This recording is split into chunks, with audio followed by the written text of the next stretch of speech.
Welcome back to the War Room. We have another weekly episode with the great Dr. David Seifert, who's back from his wonderful stay on the grounds of the University of Virginia in Charlottesville. But Seif, I'm not even going to let you go to the college stuff because I got to see some really good things down in Southern California last week. And I wanted to dive in from the top because we released the draft board last week, really broke things down with positionality, prep hitters, prep pitchers, prep positions, college hitters, college pitchers, kind of trying to separate where guys go. And I got to see the number one pitching prospect in the prep class, Seth Hernandez, down at Corona High School, which could have 3 first-rounders. And then, honestly, we're looking at a couple more good ones for next year. But I wanted to talk prep right-handers right off the bat. And we did so much with it last year. And I know kind of your stance on prep righties. And I wanted for you to talk about it a little bit more because I think it is a discussion for us to have in a greater sense. What is your thought about a top 10 pick going to a prep right-hander? If it's the right guy, obviously you have to find that right guy. I'm all for it. I've never shied away from it. But I can go back to the days of Riley Pint, the guy that from Texas that the Marlins took 1-1 and maybe 10 years ago now, whatever. But when they don't work out, you really know, right? You really, yeah. And I've seen so much of that. So I hate to shy away from it, but Seth Hernandez for me looks like the real deal. I mean, it's looseness, it's athlete, it's 4 pitches, it's 98, maybe even higher. It's a great delivery. He's a little different than some of, and I hate to, go down the Riley Pint train because he didn't work out, but there were a lot of concerns about his effort level and his delivery and his breaking ball and things like that. So to me, Seth Hernandez is a guy that I would go all in on. If he were the best guy on my board, I would not shy away from picking Seth. Interesting. And I'm like you, right? For a while now, I've been talking about right-handers, you just kind of grab them in quantity, right? Prep right-handers. And you've seen a lot of teams do that, right? With their second, third picks, splitting up, which is something I anticipate a lot of teams to do this year because there's some depth in the talent. We'll talk about the college pitching kind of, we're going on peaks and valleys a little bit here. I wrote in my write-up of Seth Hernandez. It was a full feature because he was excellent. And his body awareness and the movement patterns, and I got a little flowery with the imagery, but it was Jean-Claude Van Damme. Remember those karate movies with him? Like his ability to contort the body and get down the mound, and it's going a little above and beyond. But for me as a pitcher, each year we would get measured at spring training, like your balance. Like they would do all these testings back in the mid-2000s. This guy is elite down the mound, and the arm really works. And one of the more fascinating things that I talked about in the piece is he's been that dude for 3 years. It is hard to leave from ahead. Easy to be the underdog, right? You're fighting up and everybody loves an underdog story. This has been that guy for 3 years on the mound, and he has done nothing but continue to get better. He was up to 98, kind of held 95 to 97 throughout whenever he wanted it. Throwing a parachute change, high spin changeup, it was like 24, 2,500. And what's cool about looking back, one of the first times I saw him was at the PBR Cup in the fall. He's playing with the BPA team, which ended up winning a really good tournament. I was going back through my article, the underclassmen that were there, Luke Dickerson, Billy Cross, all these guys, plus you had Dylan Head, Cooper Pratt, Walker Jenkins, Max Clark, all these big name other draft guys in the upper class that were there. But what I saw from that was his changeup was featured a ton back then. He has a really good changeup. I would say it was above average. I think he can continue to get better with that. Also had slider changeup, great differential there. I still think those pitches can jump up another grade, probably a 5 in this look, maybe a 6 if you really got excited about them, but that's kind of tough. I'm really hard with breaking balls, so it can be difficult for that. But 4 pitches for a strike from a kid throwing 97, 98 throughout the game. I'd expect him to be triple digits easy throughout the spring. Probably when they go to NHSI, he'll be up to 101 or so. But when I walked away, Seif, and we don't do a lot of comps here, the feeling I got was similar to how I saw Zach Wheeler. I was at spring training when I think it was the Giants, right? Giants traded him to the Mets, and on a backfield, or I think we were an extended sprint, whatever he was in, and just kind of watched the fastball. I was like, okay, this guy's super easy, whatever. And then it was 97. right? And what Zach Wheeler has been able to do and continue to get better. Now they're different pitchers, but the way that they moved and just the ease of the velocity, I think he kind of slam dunked himself as a top 10 pick with this look and moving forward. His best is yet to come, which is really exciting. Now, what will the teams do? Because that top 10 gets crowded. But I will say, next to your college guys right now, Bremner's kind of scuffled the last few weeks. Right, Seif? He's got some bats. He was getting barreled a little bit at Long Beach this week. He really just hasn't had it. He's not the same guy he was in the summer. He just even hasn't had that 1 or 2 starts where okay, he's back. He's kind of been the same guy. And to your point, he did get barreled this past weekend as well. And I think the fastball data is going to be something that guys he's scuffled around with that. Now the changeups plus, he's been utilizing a lot of the changeup from that standpoint. But Seth Hernandez was outstanding. And I think he can be even better. I think he gave 5 hits, maybe 1 hard hit ball the entire game, made some big pitches. There's so many boxes that get checked and make you feel comfortable as a scouting director with that kid. So I can't say enough. We'll talk about Brady Ebel and Billy Carlson, some coming episodes, along with other guys from there. It really is a fascinating right-handed class, though. And so we talk all the time about the groupings, right? You have the college list where you go, hey, these are first rounders. Here's the tier from top 60 picks, and then there's a group of 100. Seth stands at his own in the prep class at 1. We go Angel Cervantes, Matthew Fisher. Those guys are kind of in a little bit of a group there. Probably less of a first round. They're kind of bumping down into those comp picks where guys are starting to chop stuff up and move things around with them. CJ Gray's a North Carolina kid who does not play on a great high school team right now, so guys are going to need some track record for what he's done. It's explosive stuff, though.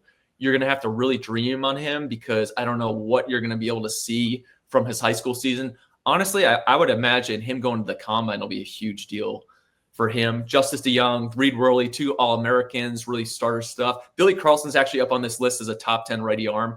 He's a shortstop. He's a first rounder, so we're not going to worry about him so much. Kind of similar to Bryce Rayner a year ago. Jordan Martin, another upside guy. River Hamilton has not thrown yet this spring. Hoping to see him soon. Landon Harmon, who's got crazy fastball data.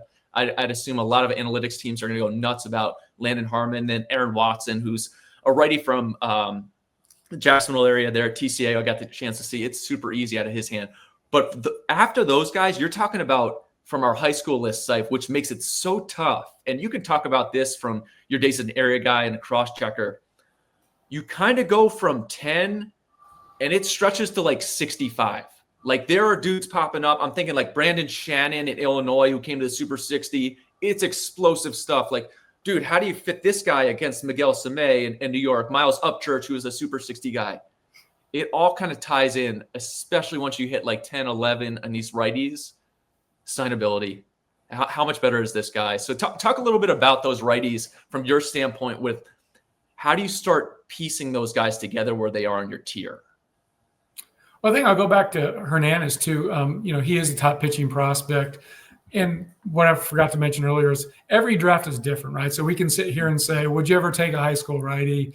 Things like that. And I know the highest the righty is went in the last 4 years was Jackson Jobe at 3 overall in 2021. And I think we've only had one other righty taken in the top 10 overall 2 years ago. You have to give me the name because I already forgot. I think he went 10th overall. Noble Meyer was. Thank you, Noble Meyer. Yeah, I know he's out by you. Oh, but so every draft is different. And I just think this year in 2025, even though we've only had 2 high school right-handers go in the top 10 overall in the last 4 years, I think this is a year where, Hernandez is going to go in the top 10. He just has to go there because there isn't a single college pitcher that could be better than him. Anywhere near better than Seth Hernandez because it's what started to be an average, maybe a little bit above average year on the college side has been downgraded a bit just through injury, lack of performance. Really, nobody's stepping up to be that guy. Nobody wants to be number one. Like last year, Bazana wanted it, Cags wanted it, numerous guys wanted it, and they had just awesome years. This year, we're just not seeing that on the college side. So I do expect Hernandez, to signability won't be an issue. He's going to get more than enough money. But to your question, 11 through 50, 60, how do you mix and match those guys? Everyone's board's different. Everyone sees guys on different days, good or bad. Everybody interprets the data a little bit differently. And some are going to like, some are going to like this guy a little bit better than that guy. And I hate to go down the money hole, but obviously that is what we're talking about with signability. And this is where the area scout comes in. You just have to know the player, know the player, know his makeup, know his aptitude, have a history with them. And then that just makes the big picture of like, okay, we like this guy better than this guy. His bonus amount might be a little bit more than this guy, but we'll pay that extra $500,000 or that extra $1 million just because. But it's a matter of knowing the player beyond the data, beyond the metrics, beyond just the day you saw him or the 2 days you saw him, because not every decision maker sees Seth Hernandez every single start, if you know what I mean. It's just not possible. Without a doubt. And even going through the right-handed list, like there's a full chunk. And I always look at like the 2 million like line. A lot of guys put that 2 million label, right? And if you're the 28th, 29th, whatever right-hander, like you said 2 million, you're not on that level. You just come off, and all these guys bump ahead who say 1-2, 1-1. They fall into that sweet little zone. And then you also take into account the player development aspect. What do we do well? Hey, we value these hoppy fastballs or whatever, guys who can pitch and get in zone whiffs on the fastball. We just want to find an arm talent with that. We'll try to teach them something else. Although the game is also kind of shifted towards, hey, who comes in with like the groundwork of 4 pitches? I'm looking at a list of like, hey, this is a guy like Noah Yoder. It's got huge stuff. It's electric. Is he going to be a starter, a reliever? It's going to be triple digits, big downer curveball. Is he a reliever or starter? That's a question that's going to get asked versus a guy like Miles Upchurch where, hey, is the slider going to make a jump? But like those are the questions that are really difficult, right? So you just said that name. I'm still thinking about him from the Super 60. And he's done a good job, but there's a lot that fit into that zone. And even looking at our list where we put out, I think 50 high school right-handers, it could easily go 75, maybe even more. And you'd expect some of those guys to continue to rise once they get to college. So keep an eye on that. It's going to be, I anticipate, especially with what you're talking about, the college arms kind of come down. There is a lot of talent in the position side from the high school side. And for me, I would kind of attack that with that first round, knowing that like we can get some safer college guys if need be, but there's a ton of value throughout the position side of high school early in the first round because they won't get there in the second round. And then you will have a chance to grab some of those arms, especially these right-handers. There's depth in the left-hand class. If you want to dive even deeper, the 26 class has some stellar southpaws. I can't wait to turn the page, Seif, because you know how much I love turning the page from this draft to the next one constantly. But there are some really good left-handed arms in next year's class to get excited about. But let's move on to some of your college stuff that you got a chance to see. We talked about, you saw Stanford at UVA this weekend. What was kind of the big takeaway with some of those guys from your weekend in Charlottesville? The overall takeaway is Virginia bats finally warmed up. For pretty much anyone who's a prospect at Virginia this year has kind of been a down year. I mean, like Harrison Diduek, a guy who turned down significant 6 figures because he wanted 7 as a sophomore eligible last year. He's hitting $183. Even like Eric Becker, star, likely day 1 guy next year. I hate to say he's only hitting 323, but he's hitting well below what he hit last year. Second baseman, Godbout, same here. He's hitting 50 points below last year. So for me, it was great to see the hitters hit. Virginia scored 33 runs in the 3 games. So I got to see a lot of offense, and I was there to see hitters outside of Matt Scott for Stanford, their number 1, their Friday night guy. Okay. I was there to see the Virginia hitters, and the Virginia's hitters, they all showed out for me, which was when you go there with expectations and they're fulfilled, that's a great scouting trip. Yeah. I love those bats. I'm excited about Becker for next year. His brother I'll be seeing for about a week up in North Jersey as well, who has a chance to kind of be an earlier day 1 type guy. It's fascinating with teams like they were scuffling, right? UVA scuffling, even Stanford scuffling a little bit now to continue to perform. And This is going to be my weekly Ethan Petrie appreciation post because South Carolina is just not very good. Like it's a tough lineup, and he continues to show out and like kind of be a force in that lineup. We'll see where he ends. It's pretty much him and Nathan Hall, pretty much carrying that lineup. He and Nathan Hall, the center fielder. Yeah. I forget the kid at Kentucky a few years ago, the left-handed arm who would throw on Friday when they were not very good, but he posted every week. I'm always fascinated. Like it's hard to be on a team that's not doing well. And UVA will start turning around because Mac and Oak do such a great job with like committing to the process and drawing things out, right? They have a good weekend. Nobody's going into a hole to just die at UVA ever. Doesn't matter if it's the 5th inning, 6th inning, whatever it may be. So they'll continue to build off of that. There's some SEC teams who are really struggling right now. And it's a gauntlet to go through that. Like you talk about Jace Lavalette, right? A&M scuffling. There's a ton of stress and pressure on him to like perform. How does that affect the draft stock? I didn't even get a real chance to see what he did this weekend. I know he became like their home run leader. Did you check in on anything at A&M this week? I did not, but I know overall he's quietly creeping up. His strikeout rate is down, which was the number one concern coming into the year because I think his career had been like 26%. Mm-hmm. Last season was like 23, 24%. And I know he's under 20 now. So that's a big positive with him. And again, I hate to just sit here and spout off statistics, but I mean, there's no doubt he's 6'4", he's 235, he plays center field, he runs well, he throws well, hits bombs. I mean, so the tools aren't the question, the profile's not the question. So I'm going to sit here and tell about his stats because that's really at this point what matters with him, in addition to just staying healthy.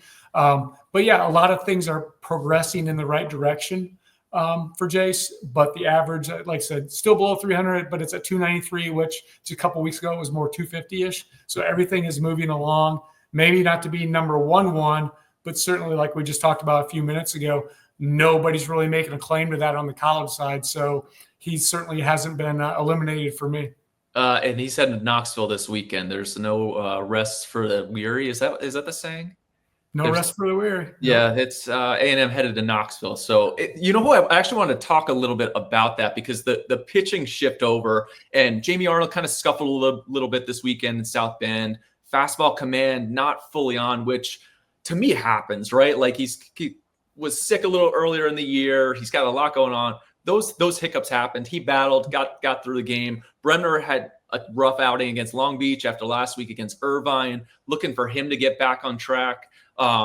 Cade Anderson battled through a Thursday night game against Mississippi State. Witherspoon grinded out against Alabama.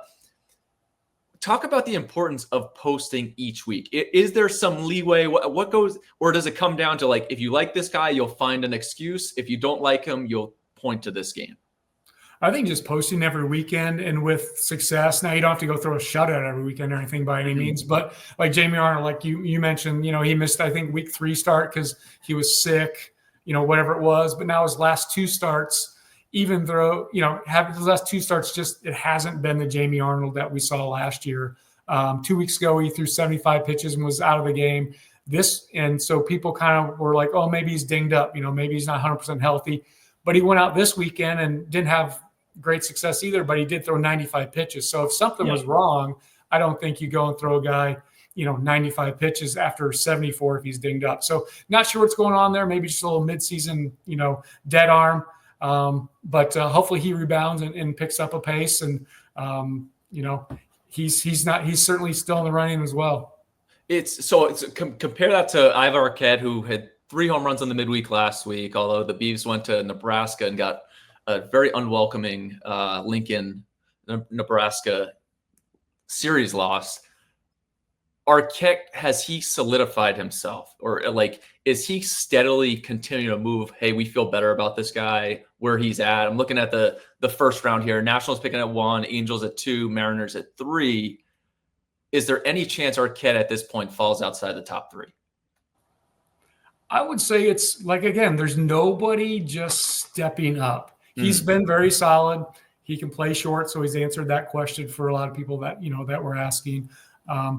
You would think he would just be posting bigger numbers, especially with the schedule Oregon State's put together. Yeah. It hasn't been bad. It just hasn't been like an SEC or even a quality ACC schedule. Syke, let me shift you over because AJ Russell continues to be like in my head the wild card of this draft I think because he's that in everybody's head. You're right. You're dead on. But like, put him on. And I started thinking about Cade Horton, right? Cade Horton that year has that amazing end. Like something shifted halfway for him, right? He had weird splits. He was really good against. I think he was really good against right-handers. Left-handers saw him well, but the slider was there. He's done great. It was a really good pick by the Cubs.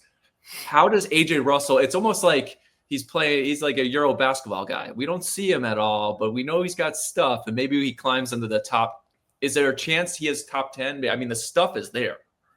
Man, it's a tough one because, yeah, you're right. The stuff is there. The stuff is worthy of 1-1 if he's posting and, showing some consistency. But I just think with his history, it's the kind of the third year of this, right? Like he's healthy, but he's not. Something's wrong. Something's right.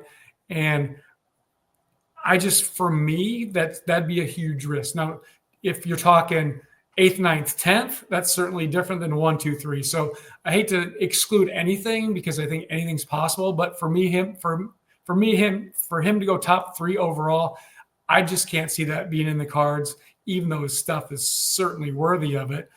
He just needs to come back and do his thing. But there'd always be that, what if what's going to happen this time around. So, but I love the guy. He's a spectacular. Well, let me throw this into there. We'll start diving into the draft. A team that does really well with arms, the Tampa Bay Rays. They pick at 14. They also pick at 37 and 42. All of a sudden, you get him on a little bit of deal at 14, and then you're kind of getting another first rounder at 37 and 42. That starts to make a lot of sense in a hurry. Certainly. Yeah. I mean, that's the whole thing. Every year it's, you can want this player all you want, but if you don't have the picks or you don't have the bonus pool money, it's, certainly. It's the encompassing of the draft and looking at it holistically where it's, you have to take the total of. I'm looking like the Brewers pick at 32 and 33 after their first rounder. The Orioles are at 19, 30 and 31. Those are exciting picks. Like you can do. Think about if at 30 and 31, you're getting Westberg and Gunnar Henderson, and at 19, you're grabbing whoever. Like, it's exciting to get going in the scouting department. There's so much opportunity with regards to this draft, and it's changed so much because the players are so much better. Like, they're just developing so quick. It is very fascinating to see what these guys can do. What about like Zach Root? Zach Root has just dominated. He's picked up steam where these other guys cooled off a little bit. He keeps getting better. Yeah, his first 5 weeks were outstanding. He was dominating every weekend.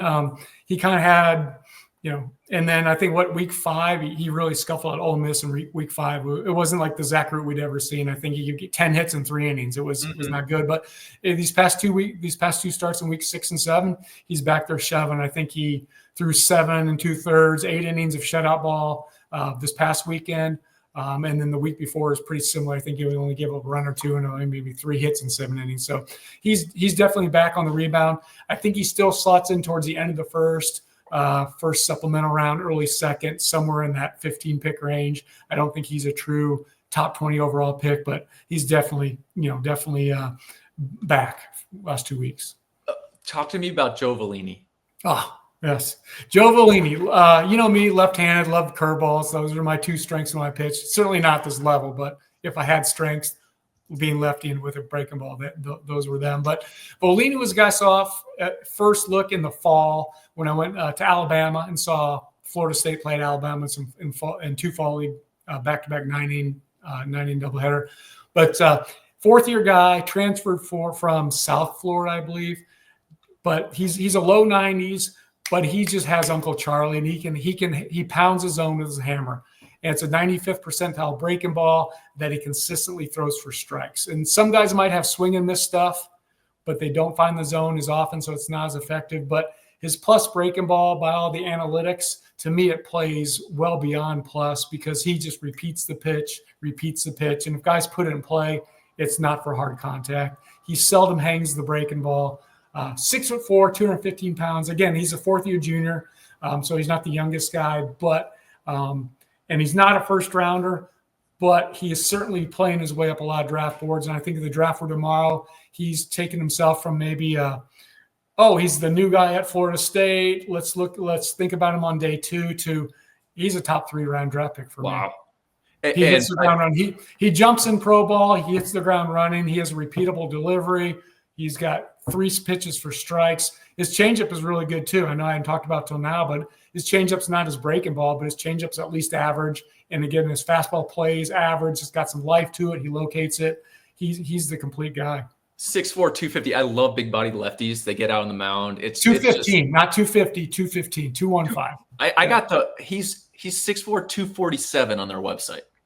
Oh, okay. Maybe I haven't seen that big a body, but certainly I'm not weighing him either. So it's like I just know I like him. So it's impressive. Like another Tampa Jesuit kid who just home and Lance McCullers. Like they do such a great job at that program, but like just rolling out dudes after dudes. Jamie Arnold, Wes Mendez, the entire staff over there, Florida State. And they got That's a really crazy, good staff. isn't it? That's crazy. Their whole weekend staff is from the same high school. They got a couple of juniors on campus right now throwing 98. So they got some good guys there at Tampa Jesuit. Shout out to them. What a gorgeous, gorgeous campus. I was there a few weeks ago to check that out. Let's kind of wrap up because is it Lodice? The Lodice cousins here, Alex and Kyle, who one of them was like a D2 transfer, right? Kyle, at Georgia Tech. He's Division II transfer, hit the ground running in Georgia Tech. He was going in the year regarded as the best defender of the two, which he still is. Alex has picked up his defensive skills and ability, and he's now projected to be at least an average defender down the road. So, more importantly, he's going to stay there. He should stay at shortstop. So that just raises his profile even more, as you know, significantly. But these guys are just posting offensive numbers too. Alex has more power, but at this point, Kyle has one more home run hitting in Georgia Tech as opposed to Alex. Flies out there. Right. So, I mean, Alex has 11 home runs, Kyle 12, but they're both hitting well. I think Kyle's hitting 390, but Alex is only like 460. But they are outside of Merrick Houston. These two are probably the next two shortstops in line. Alex at the beginning of the year, again, he was more like, okay, top 5 rounder. Nobody really knew much about Kyle because he's a D2 transfer. But I mean, Alex has moved into day one consideration, and I don't even think it's consideration. I mean, the guy has just done everything and beyond everything. And now that he's looking to stay at shortstop with an above average to plus arm, above average raw power at this point, that should develop into plus power. He has the 2 main tools and he can stay there. He's got the hands, he's got the range. He's not going to be a Gold Glover, but he's certainly going to have more than enough to, say, hey, I'm going to go to pro ball and play shortstop. So exciting cousin duo right there for sure. It's so important for hitters to get those at bat. I'm like a big believer in freshman fall to sophomore fall. You need 200 at bats, 150, 200 at bats. You have to get those in because it's such a vital time for development. You have to be able to get those somehow, whether it's in the Northwoods League. I think of Charlie Condon getting like 300 at bats between those years, which helped him explode. We'll have to talk some more Georgia in the future because that lineup is absolutely dangerous. It's making my arm hurt just thinking about throwing those guys in that short porch. But really important for those guys. Even if you're at D2, getting those at bats, you kind of jump your way ahead of guys. Development is key. You have to get at bats. Seif, I know you got to run. This has been awesome. Thanks for talking some high school stuff with me. We're going to break down some shortstops in the future here. I also have some important southpaws for you to see in your neck of the woods as the weather gets better there at Normal. Coming up soon. It was 80 yesterday. Now it's 52 today. So, hey, whatever. I get it coming from Jersey. Like it's going to snow. It's going to be 80. It's going to be up and down. You just pray that it's nice. We actually have some nice weather this weekend here in the Pacific Northwest. Big series. I may actually head to Oregon State to see Irvine, Oregon State potentially on Sunday. So I like it. I'll keep you in mind for that. But until next time, this has been another episode of the War Room, breaking down some weekly stuff. And until next time, we will see you at the ballpark.